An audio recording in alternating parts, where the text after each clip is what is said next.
Aleloia. Miderahan Jehova, mideray ianareo mpanompon'i Jehova, ianareo izay mpitoetra ao an-tranon'i Jehova, eo anatrehany kianjan'ny tranon'Andriamanitra. Miderahan Jehova fa tsara izy, mankalazany anarany fa mahafinaritra izany. Amen.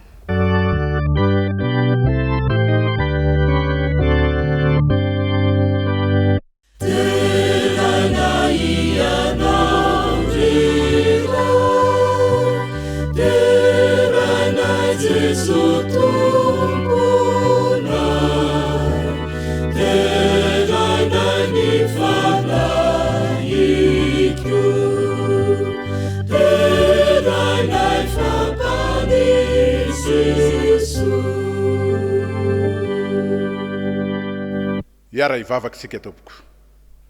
Ray masina tsara indrindra an-danitro, miangavy sy mitalao aminao izahay manatreny fotoana rehetra izay atao.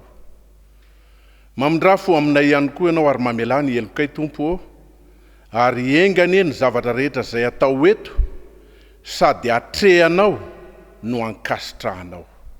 Dia manampianay tsiraray avy nohony amin'ny anarany Jesosy no angatana izany vavaka izany. Amen.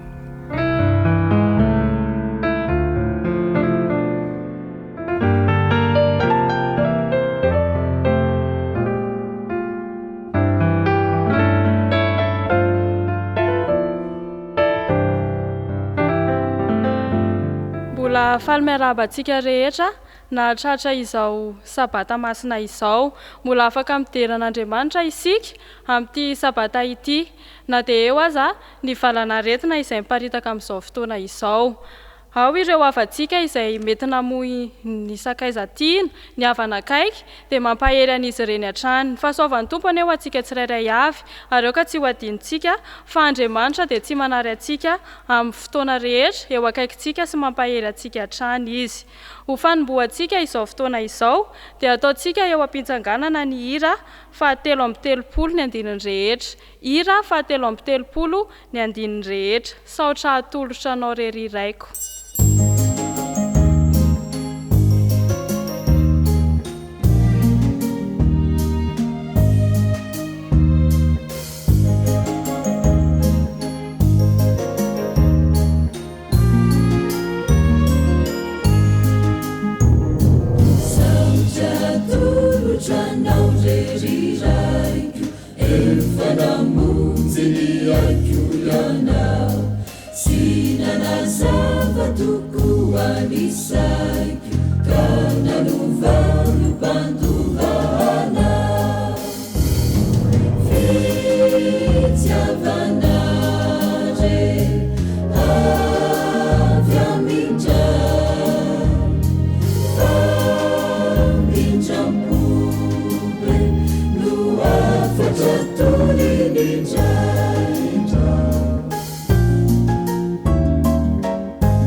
Zao tsika dia hamaky ny tenin'Andriamanitra koa manasanao mba handray ny baibolinao ka hijery izay ao amin'ny Matio 7:1 sy ny 2.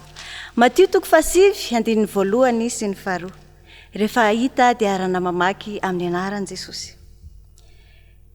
Ny niverenan'i Jesosy tany Galili sy nanasitrana ny lehilahy narary ny paralesisa. Ary niondrana tsambokely izy dia nitaka tonga tany an-tanàna.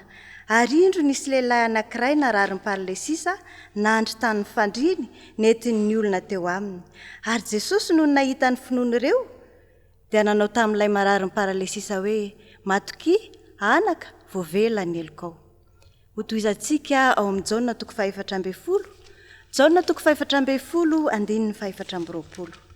Amin'ny anaran'i Jesosy izay tsy tia ahy dia tsy mitandrina ny didiko. Hotahina ny teny asoantsika. Amen.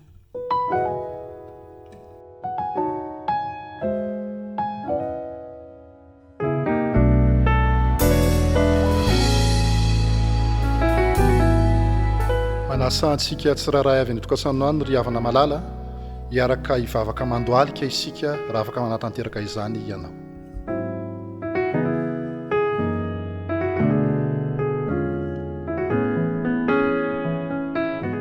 Rainay tsara masina any an-danitso, akory ny hafalianay amin'izao sabata izao miantso, midera, mankalaza ny anaranao, na eo ary ny toe-javatra mitsanga manerina izao tontolo izao, dia faly izay Tompo, satria mbola notahinao, mbola narovanao, mbola notantananao. Koa atolotsay anao ny dera ny saotra, ny laza, ny voninahitra, noho izany fitahina, sesehena izay arosaka ao aminay amin'ny fotoana rehetra izany. Entina eo aminao kosa nefa ny tsy famenjehanay, ny tsy fahamarinanay, ny fahotanay.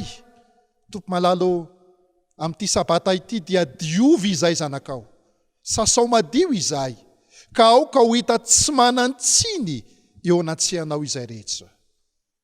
Tozam-bavaka manokana Tompo izao fotoana masina izao, mba ho fotoana anovozana hery, fitahina manokana avy aminao ane ity sabata masina ity. Ka ny teny izay orenesinay amin'ny alalan'ny mpanomponao dia hanavao ny hery, ny fanoloran-tenanay tsiraray avy. Andriamanitra ray eo, mitozam-bavaka manokana ny firenenay izay amin'izao vanim-potoana sarotra lalovan'izao tontolo izao, lalovan'ny firenena izao. Jesosy malalo jereo manokana ity Madagasikara maminao ity.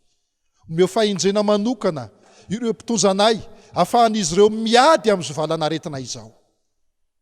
Metinay ambavaka ihany koa ireo marary rehetra any amin'ny hôpitaly, any atokantrano, any amin'ny toerana rehetra izay hitsaboana azy ireo. Jesosy malalo sitrano izy ireny, ary amaivano ny fangiry firina sy ny fanaintainana ao anatin'izy ireo. Hitanay ambavaka ireo namanay, ireo havanay izay manam-pahoriana. Jesosy malalo meteza ianao ampionina ny fo malahelo ao anatin'izy ireny. Ary aoka ianao Jesosy eo ameny banga ny eo amin'ny fiainan'izy ireny. Tompo malalo manatsiaro izao fotoana masiny sabata izao. Ary aoka ny voninahitra ao, amirapiratra amin'ny toerana rehetra izay ankalazana anao amin'ity sabata ity. Fatononina sy angatana amin'ny anaranao izany vavaka izany.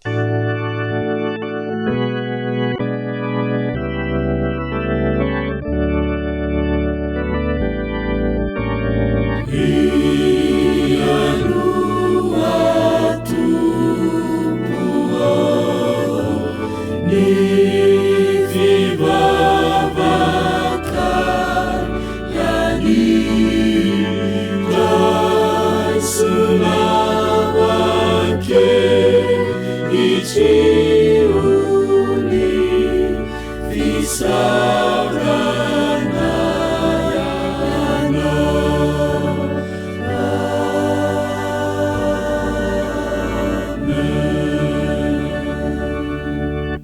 amen.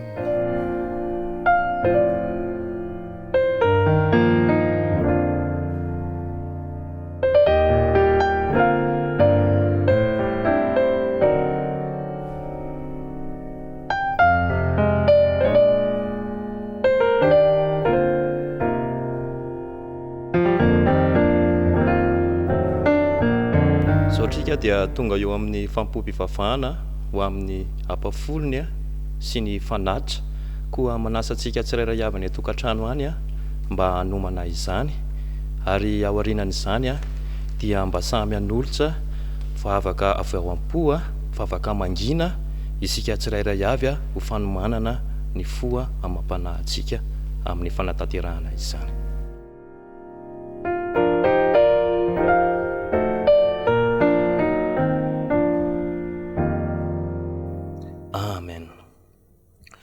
Ry ava-malala amin'ity sabata ity dia te-hametsaka fanontaniana amintsika manao hoe efa mba nizahan-toetra an'Andriamanitra ve isika teo amin'ny fiainantsika, efa mba nizahan-toetra an'Andriamanitra ve isika teo amin'ny fiainantsika. Mety maro ny fomba izay azontsika atao tsara izahana toetra an'Andriamanitra, fa ny voasoratra ao amin'ny Malakia 3:10 dia anisan'ny fomba anankiray izay azontsika atao tsara izahantsika toetra azy. Io ny vavaky ny teny amin'ny anaran'i Jesosy manao hoe hoentinareo ny fafolo-karena rehetra ao an-trano firaketako mba hasikanina ao an-tranoko ary izaho toetra amin'izany aho ho Jehova tompony maro. Raha mandinika ny vakiteny isika dia mazava ny voalaza ny vakiteny, fa ny fanaovantsika ny ampafolony izany dia anisan'ny fomba anankiray azahoantsika mizahan-toetra an'Andriamanitra. Ary zavatra anankiray tsara tsinjina ao anatin'ity vakiteny ity koa dia ny hoe Andriamanitra mihitsy no mangataka amintsika ny mba azahoantsika hizahan-toetra azy. Inona moa no zavatra miseho rehefa mizahan-toetra an'Andriamanitra isika? Hoy ny toyan'ny vakiteny manao hoe raha tsy ho vahako ny varavaran'ny lanitra ka ampidinako fitahiana mananambiampy ho anareo. Ay ve ka ny fanaovantsika ampafolony dia anisan'ny fomba anankiray izahan-toetrantsika an'Andriamanitra, ary raha mizahan-toetra an'Andriamanitra isika dia Andriamanitra mihitsy no hanokatra varavaran'ny lanitra ka androtraka fitahiana mananambiampy ho antsika tsirairay avy. Ry ava-malala amin'ity maraina ity dia tiako ny ametsaka fanontaniana aminao hoe efa mba nahazo anjara tamin'izany fitahiana mananambiampy avy amin'ilay Andriamanitra izany ve tsika? Ataoko fa eny ny valiny satria ilay Andriamanitra izay tia tompony teny fikasana no manatanteraka izany. Mahakasika ny fanatitra indray dia hoy ny apôstôly Paoly manao hoe izay manolotra mpifaliana ozy izy no sitrak'Andriamanitra. Ary fantatsika tsara ilay tantara ao amin'ny Matio 2:20 dia tsina izany fa ilay tantaran'ilay vehivavy nanantena. Raha iny tantara iny no jerena dia mampiseho fa Andriamanitra dia tsy mijery ny abetsaky ny fanatitra izay ataontsika. Andriamanitra dia tsy mijery ny akely ny fanatitra izay ataontsika, fa Andriamanitra kosa dia mijery ilay fanalitra tena kasitsahany avy amintsika. Ny rariko amin'ity maraina ity dia ny ampafolony izay ataontsika ny mba ilay ampafolony azahoantsika mizahan-toetra an'Andriamanitra, ary ny fanatitra izay ataontsika dia ilay fanatitra izay tena kasitsahany avy amintsika. Koa hiara hivavaka isika ry Andriamanitra rainay be fitiavana izay any an-danitso, mbola misaotra sy mankalaza ny anaranao izahay satria mbola nomenao indray ity sabatanao masina ity indray, ahafahanay indray manolotra ny ampafolony sy ny fanatitra. Ingany ny ampafolony sy ny fanatitra izay natolotray androany mba havita be eo amin'ny asanao, ary meo anay manjakariva ny fo ahay hanolotra ho anao eo amin'ny fiainanay. Dia apetsakay aminao ny toy ny fandaharana. Izany ny riko sangatahako amin'ny anaran'i Jesosy Kristy. Amen.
ao daholo ve ny ankizy faly be indray za androany a miaka aminareo ka nomboantsika zao fiarahany zao rankizy a dia manasa anareo a mba hitsangana ny trano a ka hiakanao ilay hira ora mamy isika eo mpitsanganana.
Iaka hivavakantsika Jehova Andriamanitra eo misaotra anao ny amin'ny fotoana izay omenao anay ankizy amin'ity marain'ity. Ankehitriny raha iaino ny teninao zahay mitenena Jehova ô fa miaino ny mpanomponao. Amin'ny anaran'i Jesosy, amen.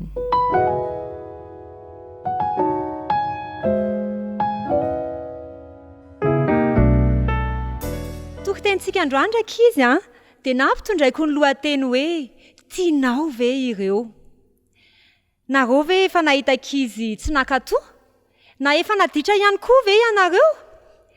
Ao amin'ny Baiboly eo ihany koa dia misy zanaka anankiroa izay tsy nankatoa ny ray aman-dreniny. Iofania sy Fineasa ny anarany. Tadidinareo ve Eli-paminany tamin'ny andron'i Samuela zaza?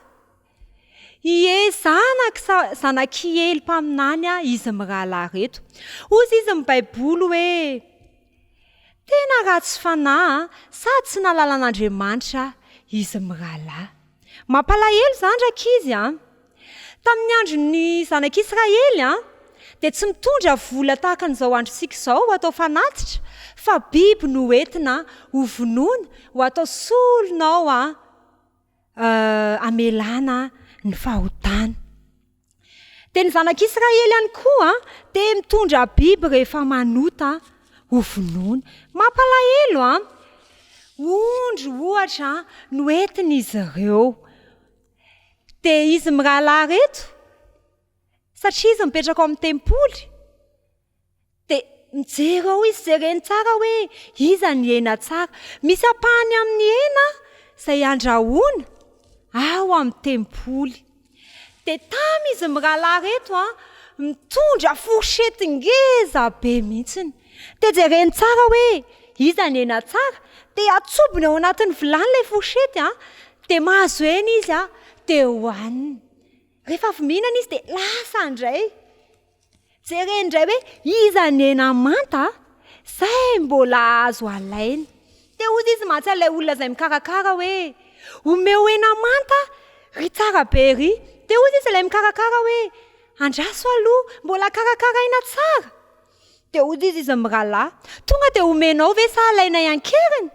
Mahalahelo rankizy ny zanak'Israely fa tena ratsy fanahy izanak'Ely.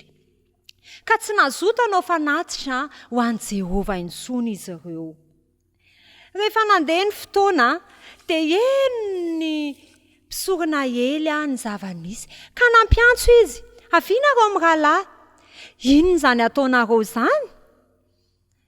Tsy niaino any dadany rankizy izy mirahalahy. Rehefa tsy niaino any dadany izy dia nataony foana ilay toetra ratsy. Nandefa olon'Andriamanitra iresaka amin'ny ely ka ozy izy ilay olona hoe satria ianao nanala-baraka satria ny zanakao tsy nankatoa dia tsy misy ho tratrantitra ny taranakao fa ho maty eritrerony avokoa. Nalahelo rakizy ely kanefa tsisy azony natao satria ny zanany nanao an'ilay toetra ratsy. Nandeha niady ary ny zanak'Israely rehetra, ny lehilahy zany atao amin'ny zanak'Israely, dia mba nandeha tany ihany koa ny zanak'ely mirahalahy. Rehefa nandeha tany izy mirahalahy reto dia niady fa ny dadany kosa nijanona teo an-tanàna. Indray andro rehefa nipetraka teo amin'ny vavahady i Ely, 7 taona izy tamin'izay, efa tsy mahita tsono ny masony. Ianony misy mitomany be mihitsy fa misy inona ary ny zatovy ny azakazaka dia hoy Ely mantsy an'ilay zatovy fa misy inona dia hoy ilay zatovy hoe resy ny fahavalo sika lasa amin'ny fiaran'i Jehovah. Hoy izy indray Ely hoe ary ny zanako mirahalahy. Nangina kely ilay zatovy teniteny avy eo hoe maty ihany koa izy mirahalahy ary tena mampalahelo. Eny ny Ely rakizy izay toe-javatra izay dia nenjery izy ary folaka ny voziny dia maty teo ihany koa Ely. Andeha ka lesontsika androany. Ny mampalahelo raha ny aino ny dadany izy mirahalahy reto dia tsy niseho teo amin'izy ireo izao toe-javatra mampalahelo izao. Iverina any amin'ny lohateny rakizy dia hoe tianao ve izy ireo? Ary ny vakitentsika ihany koa tao amin'ny Jaona 7:24 izay manao hoe izay tsy tia dia tsy mitandrina ny teniko. Tianao ve dada sy neny? Raha tianao dada sy neny dia tandremo izay teneniny. Tianao koa ve Jesosy? Raha tianao Jesosy dia mankatoava azy mandrakariva. Misy ankizy ve androany vonona ny ankatoa? Manasa anareo mba hitsangana any an-trano dia hanondrika ny lohanareo fa hivavaka ho anareo. Andriamanitra misaotra anao izay ny amin'ny teninao androany. Misy ankizy izay vonona ankatoa ireto, mangataka aminao izay mba hanampy andreo ankizy ireo ianao ka tena ho zava-misy eo amin'ny fiainana ane izany. Amin'ny anaran'i Jesosy, amen. Misaotra ny ankizy rehetra amin'ny manaraka indray.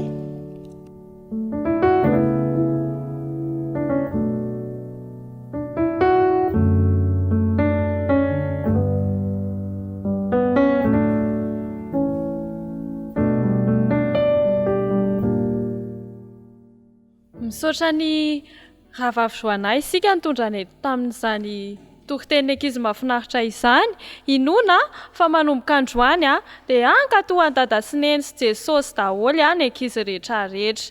Mialohan'ny hidirantsika amin'ny fampaheresana sy ny fampianarana izay hoentin'ny ray aman-dreny pasteur dia andeha isika hanaraka ny hira izay hoentin'ny chorale adventiste Mandrosoa.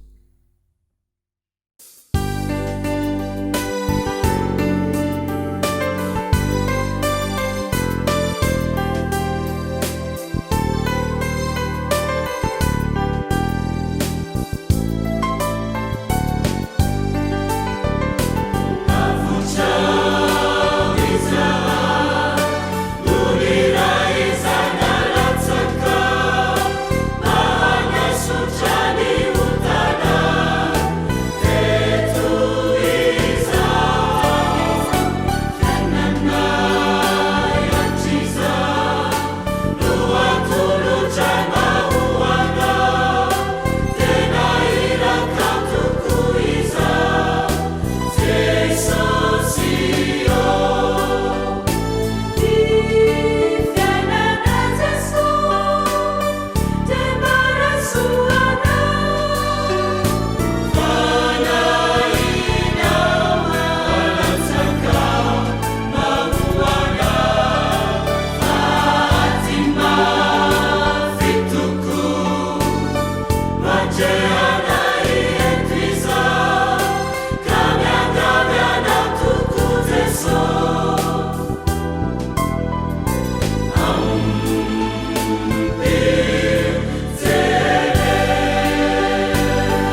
Ary indro nisy lehilahy anankiray marary ny paralysisy, nandro teo amin'ny fandriny, nentin'ny olona teo amin'ny Jesosy.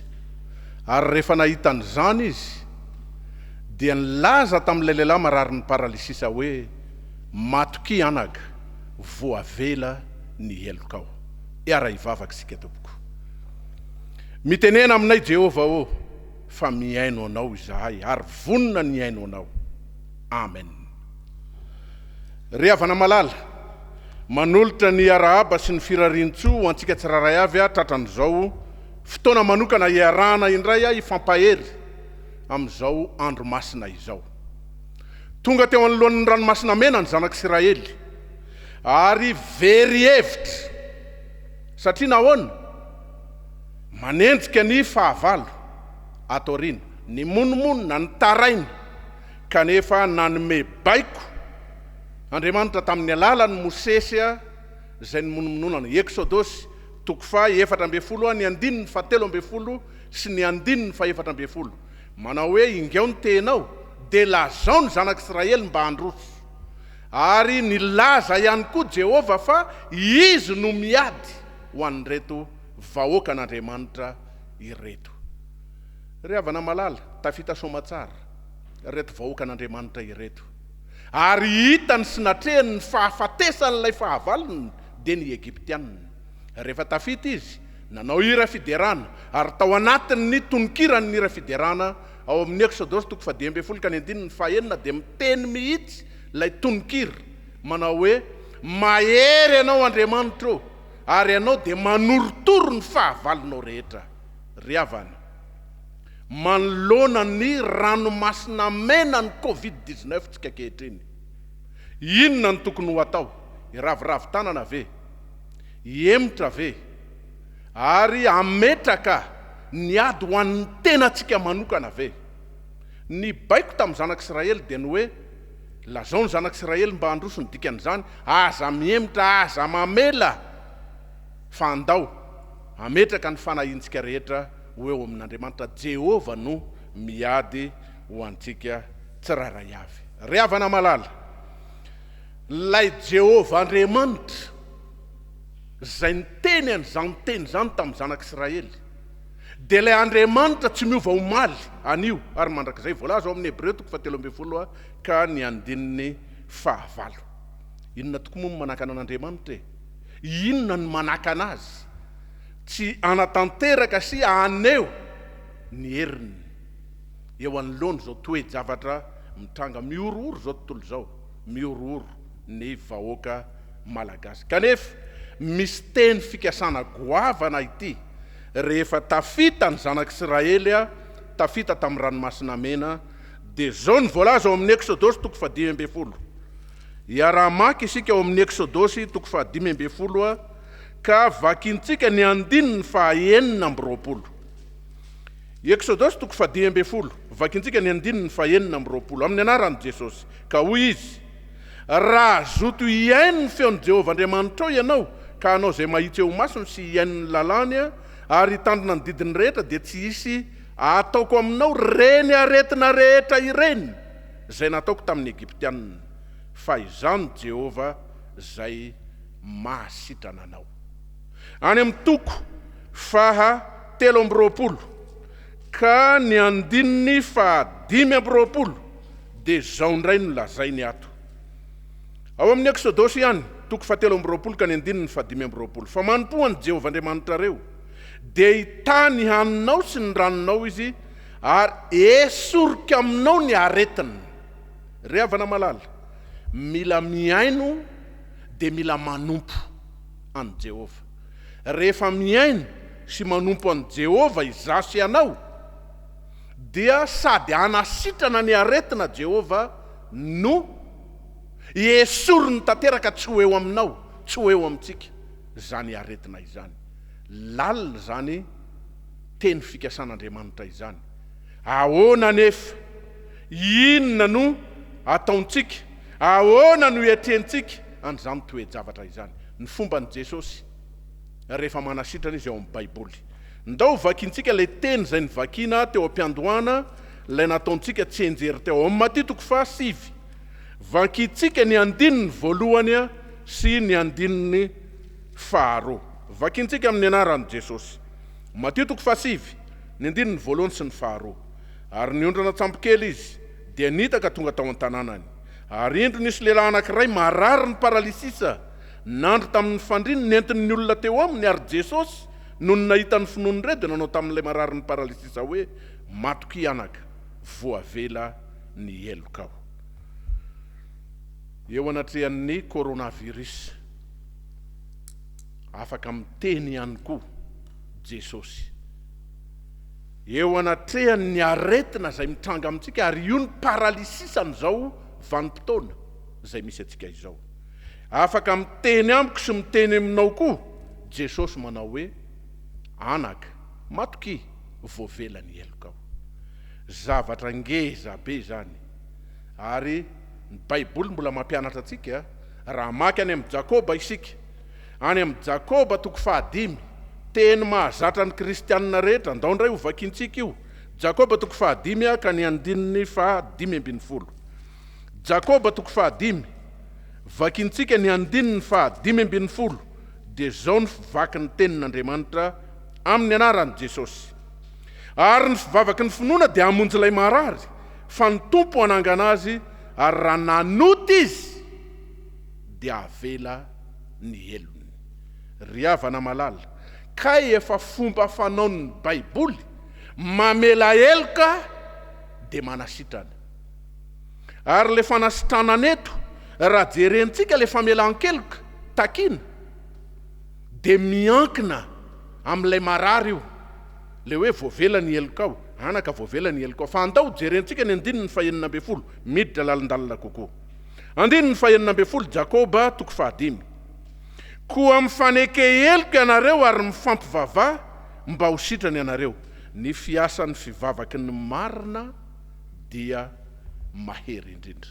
Ry havana malala, mifaneke heloka ianareo. Ny fivavaky ny marina dia mahery indrindra.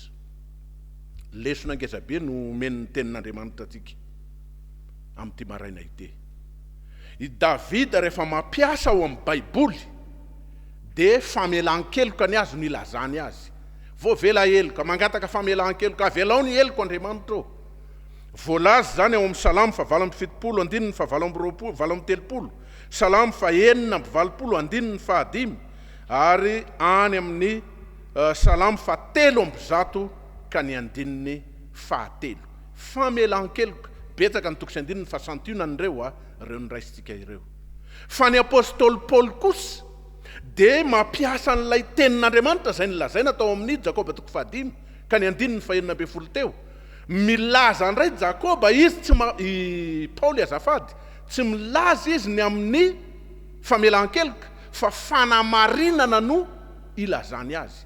Ny fivavaky ny marina dia mahery indrindra. Azo amboarina zany hoe fa ny fivavaky ny voavela heloka na ny fivavaky ny olona mifamela heloka dia mahery indrindra. Mila marinina ny zasy ianao, mila ny fanamarinana avy amin'ny tompo ity nosindrasantsika ity. Ny zavatra mampieritreritra rehefa miteny ny amin'ny fahamarinana, miankina amin'ny fiainatsika, tsy ny andavanandro ihany fa ny fiainako avintsika rehetra. Ndenge ho jerentsika reto tokosy andininy manaraka.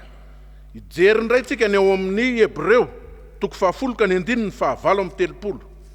Hebreo 10 ka ny andininy 7:30. Ary ny oloko marina dia ho velon'ny finoana. Miasa foana le fanamarinana sy ny fahamarinana eto.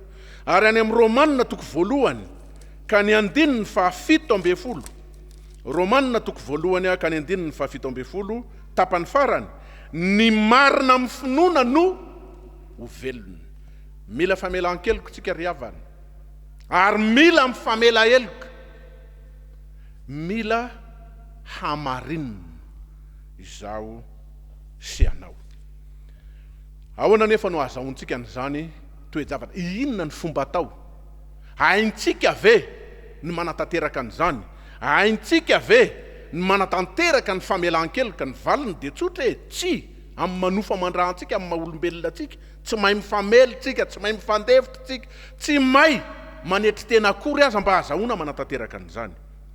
Noho izany dia voalazany Joba 2:20 ka ny 1:20 mba hazahoantsika manana n'ilay toetra ny Jesosy Kristy, toetra n'Andriamanitra izay milaza fa mila mifamely, dia izao no lazainy mifankazara amin'ny tsy toy ianao dia hiadana. Mila mifankazatra amin'Andriamanitra, atao ahoana nefa ny manatanteraka an'izany? Mialohan'ny amalintsika an'izany aloha dia misy zavatra tian'Andriamanitra atao amin'ny fiainako, atao amin'ny fiainanao, atao amin'ny fiainatsika. Ao amin'ny Ezekiel 9:30. Ezekiel 9:30 misy zavatra ngeza be tiany Jehova ho apetraka amiko, ho apetraka aminao, atao amintsika rehetra. 9:20.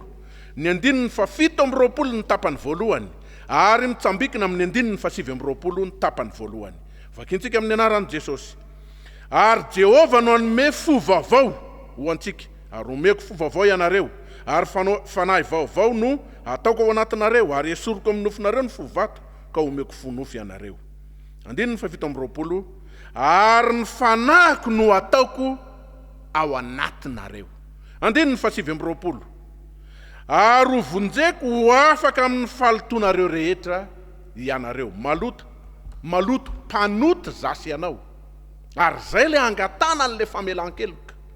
Ry havana malala, ny fanan'Andriamanitra mitoetra atao anatintsika ihany no atonga n'izany zavatra rehetra izany ho fiainako, ho fiainanao, ho fiainatsika, ka ho tanteraka tsy kelikely. Tia nefa misy fepetra zay takina. Fepetra voalohany ao amin'ilay boky nisorohatan'ilay vehivavy mpanoratra malaza ary nanisany nanoratra boky kristianina be indrindra, atao hoe Madame White. Ao amin'ilay boky nisorohatany mitondra ny lohateny hoe ilay fitiavana mandresy, ao amin'ny pejy 170, ka ny paragrafy 3 dia ny tapany voalohany ihany. Ilay fitiavana mandresy, pejy 170, paragrafy 3 ny tapany voalohany ihany, dia zao no lazainy. Asoantsika ny andany adiny ray isan'andro hieritreretana sy andinina ny fiainan'i Kristy. Adiny ray isan'andro. Mahasoantsika zay mba hazahoana n'ilay fanan'Andriamanitra, ampitoetra n'ilay fanan'Andriamanitra. Tsy misy mazio, omeko anareo, omeko fo vaovao ianareo. Tsy hoe rehefa omena dia tonga dia mitoetra, afaka manday ianao, miendro mandondona eo am-baravarana ao izy Kristy. Rehefa tsy mampandroso anao mialy izy eny. Ry havana malalo, mifankazara amin'ny tsy toa, ary mila mandany ora ray isan'andro andinina ny fiainan'i Kristy. Tia koa mbola misy boky anankiray izay nisorohatany, ny dia ho eo amin'ny Kristy. Ao amin'ny pejy 120 ka ny paragrafy 2 dia zao no lazainy. Dio amin'ny Kristy indray, pejy 120 ka ny paragrafy 2. Manokana ny tenanao an'Andriamanitra raha vao maraina. Zany no atao voalohany raharaha indrindra, voalohany-daharana indrindra.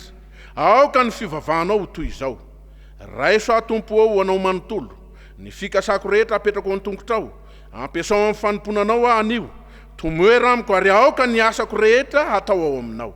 Zavatra tokony atao isan'andro zany.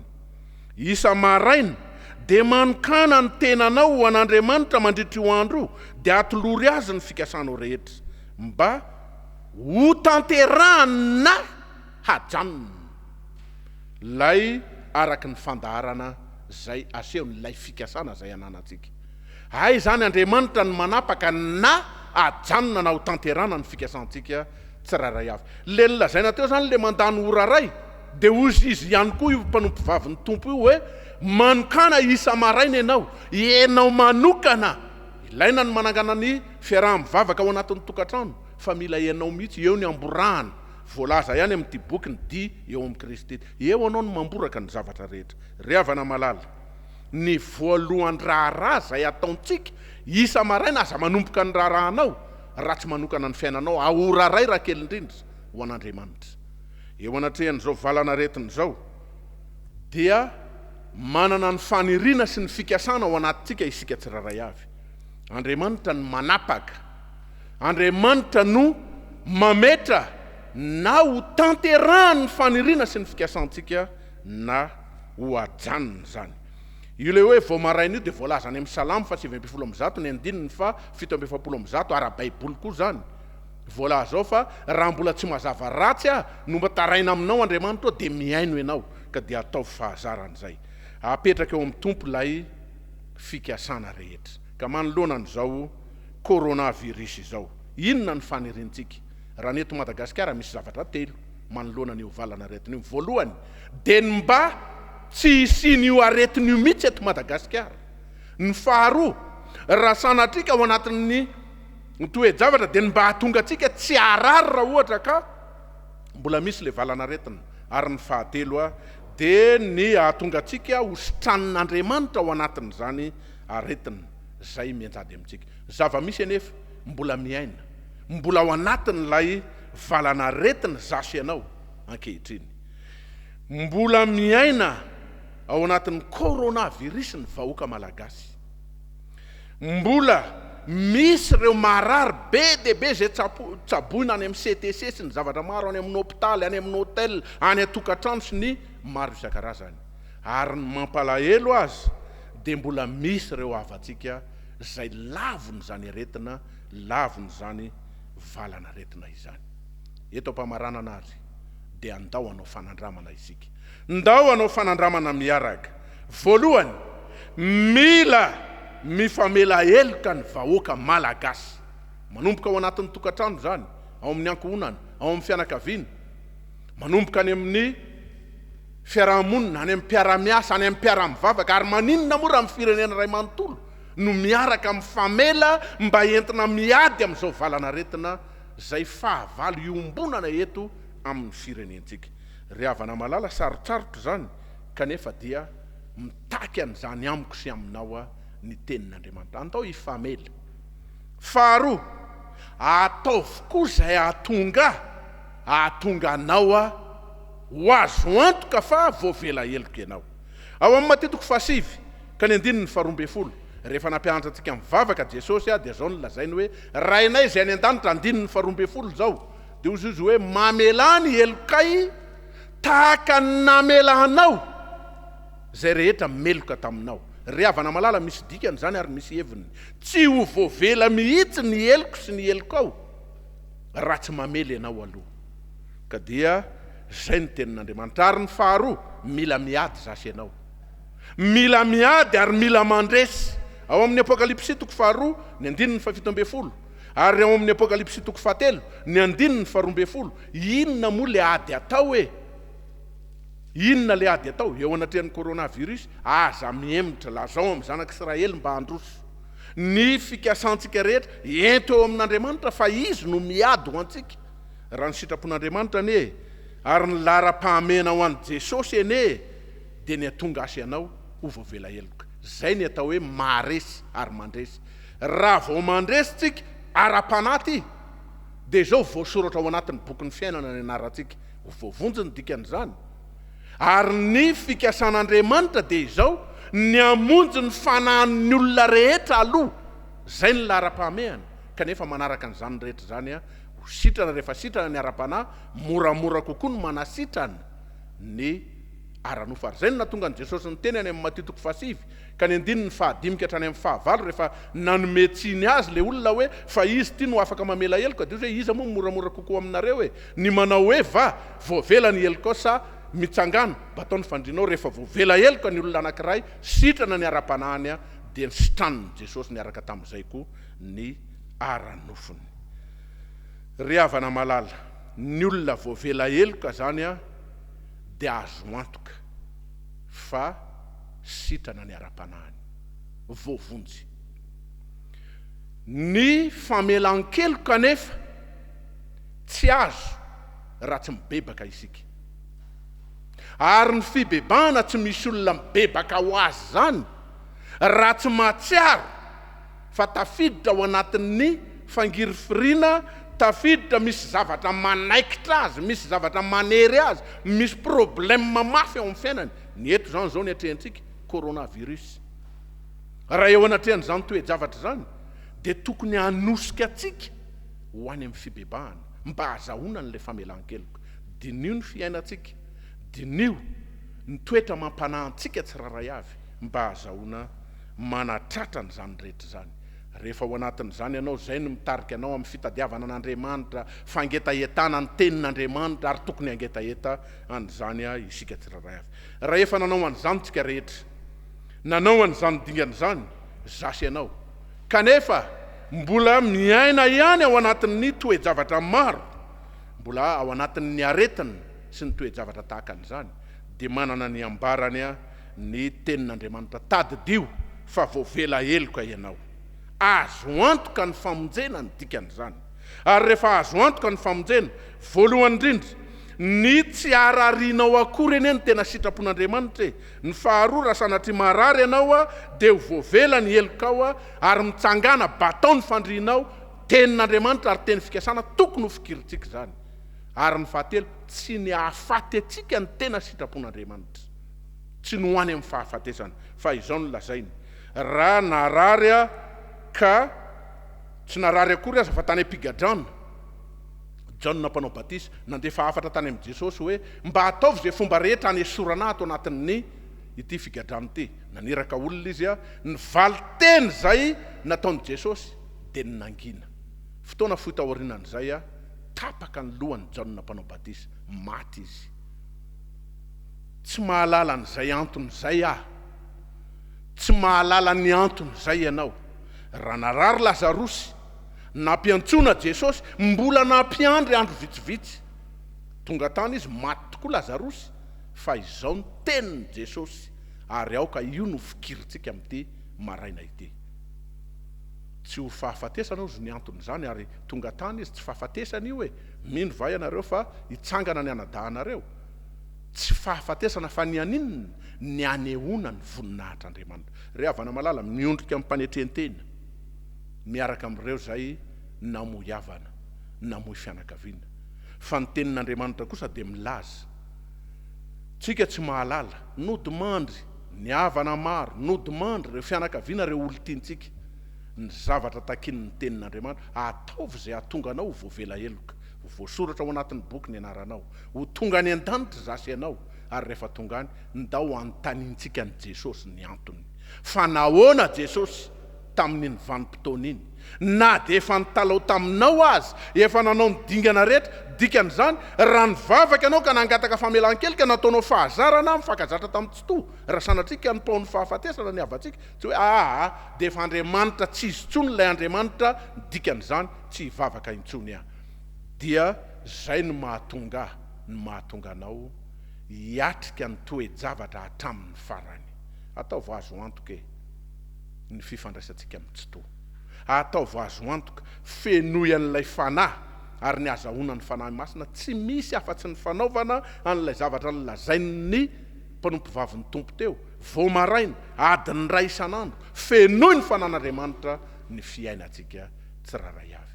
Tompo anie no hitantsika, ny tompo no ampahery atsika, ka mba ho tanteraka eo amin'ny fiainantsika ny fahafenony ny fanan'Andriamanitra eo amin'ny fiainantsika, ary ho fiainanao ny miaraka amin'Andriamanitra, ka dia hialy eto amin'ity nosin-drazantsika ity, hialy eto amin'ity tanitsika, eo amin'ny vahoakantsika, eo amin'ny ankohonantsika, eo amin'ny mpiarabelona, mpiaramonina, mpiaramiasa, izao valana retina zava-doza eo amin'ny fiainantsika izao. Samy mahery, samy hotahin'ny tompo. Andriamanitra anie no hitantsika tsiraray avy. Amen.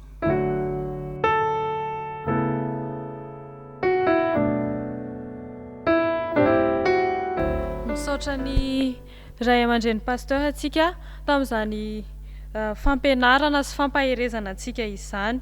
Mino isika fa samy mahery ary feno izany fampaherezana izany. Ho famarana antsika izao fotoana izao, mialohan'ny vavaka farany sy ny tsodrano izay entin'ny ray aman-dreny pasteur teo ihany dia ho andeha ataontsika eo am-pitsanganana ny hira fa 420 senjato, hira fa 420 senjato, hitady anao Jehova tompo ô.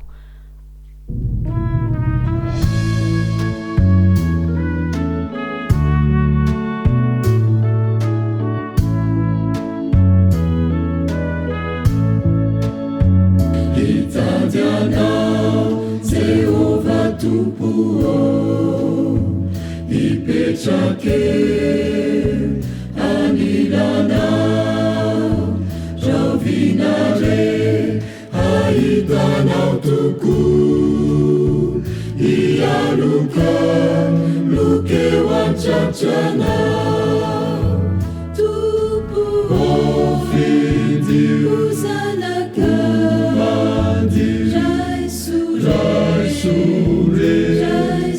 raisore na tsy mendrika deo anao nivo raisomba hoanao doritoko hitady anao Jehova o tsy miononao raha tsy eo anilanao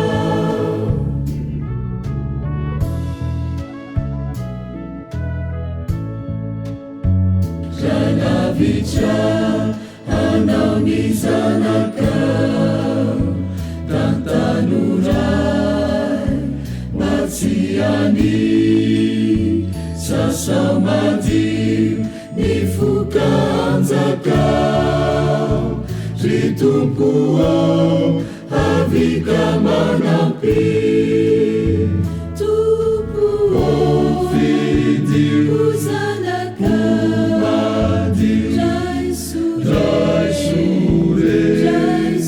raisore na tsy mendrika leo anao nivo raisomao hoanao doritoko hitady anao Jehova o tsy miononao raha tsy eo anilanao